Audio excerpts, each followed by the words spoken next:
Melcom Kerehoma hau, ko te iwi o tuku māma Ngāti Whātua ki o rake, me tera, tōna pāpā, o muri whenua. Ngā mihi, kia ora.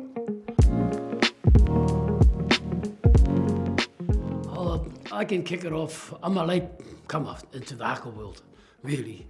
So I can kick it off. It started off with me and my cousin going to look for a youth centre. And way back in the probably 70s, 80s, went to a youth centre. Anyway, got there and I guess I was privileged to meet people like Bob Weehy, Dan Weehy, Vicky Weehy, Richard Weehy, Wee Weehy, part of the kapa haka journey back then.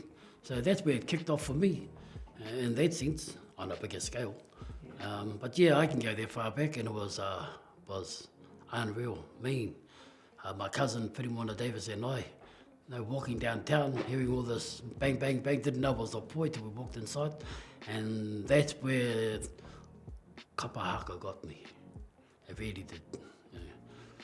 Learning the piru, didn't know that would even existed in my time, really. Even the other people did, but I guess being an urban Māori, not urban Māori, sorry, being all around Auckland here, it was mainly sports. Mainly sports that we really got into. So yeah, that was my first experience in kapa haka.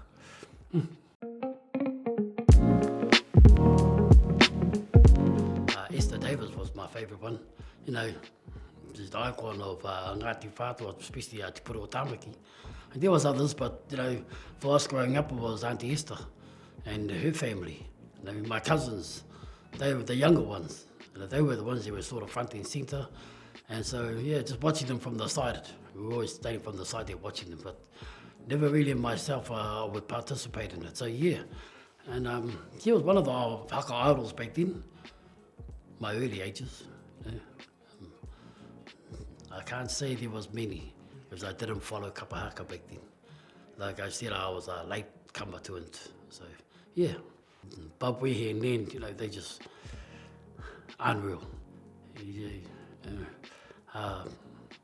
I've come across a lot of kaumātuas in that sense, and they had the mito te reo and they knew where they were going, but this fellow was just change, just like that. He can do something to make a lot of changes just on the dime. Each and every one of us had something different to offer, and that's what he used. I really envy that. And Nan on the other side, she had that calmness, but that sting. Whoa. And I'm glad I wasn't one of those fellas that got the sting, but I seen a lot, but I was crack up. But she made up for it afterwards, all the time. But that was just her way. Their way of understanding the standard. It was unreal.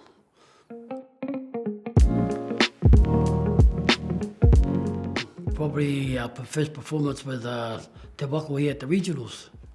But being green as, green as, like where do you stand, still learning the haka as you're going on, those sort of things, but it was just the whakawhanaungatanga, and having the leadership that we had then was icing of the cake, I suppose, that really calmed you, and having those ones around you that did kapa hakas in that sense was like, wow, that was like mind-blowing.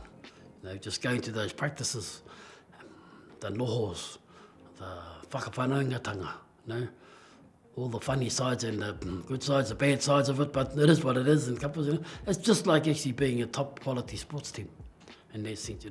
You've got the goods and the bad, but when you come together for that last 20 minutes, it's like, you're pretty much immortal.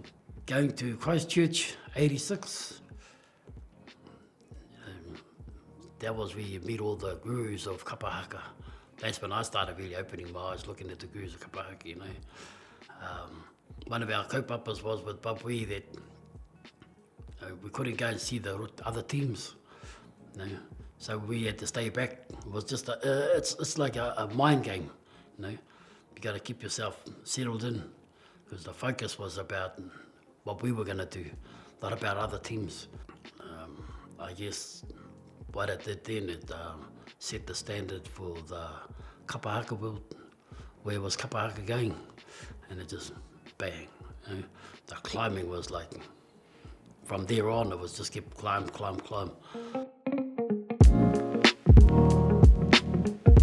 I think for me, the evolution of hakas today is actually not so much the actions and the movements of the thing.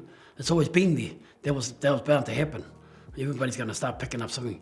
What really for me was the evolution was the sound. You know, the sound and the type of singing that our whānau are doing now is like, you know, that in itself it makes a big difference. Now, I know Te Waka had a sound of their own. You know, everybody tried to master their sound or try to beat it. This is, mate, that ain't gonna happen. You know, but today's lot now, oh, you got all that, whatever it's called, but it's just coming out left, right, and centre. You know, you got the types singers that's coming through. That for me is the evolution that I see.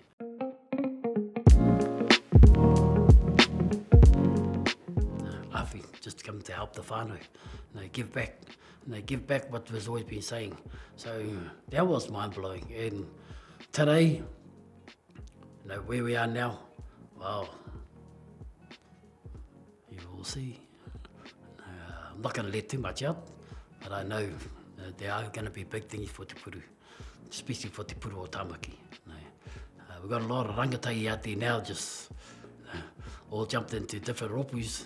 But you know, the big call will be going out, you know, hara mai tātou, e tu ana ki te whenua o Ngāti Whātua, you know, so, you know, and it's good, you know, I'm glad I learned my stuff through some of the top team in New Zealand, and to come back home and teach my whānau this and that, you know, the ropes has been a real honour. My highlight would be Te Puru o Tāmaki, being in the top 6.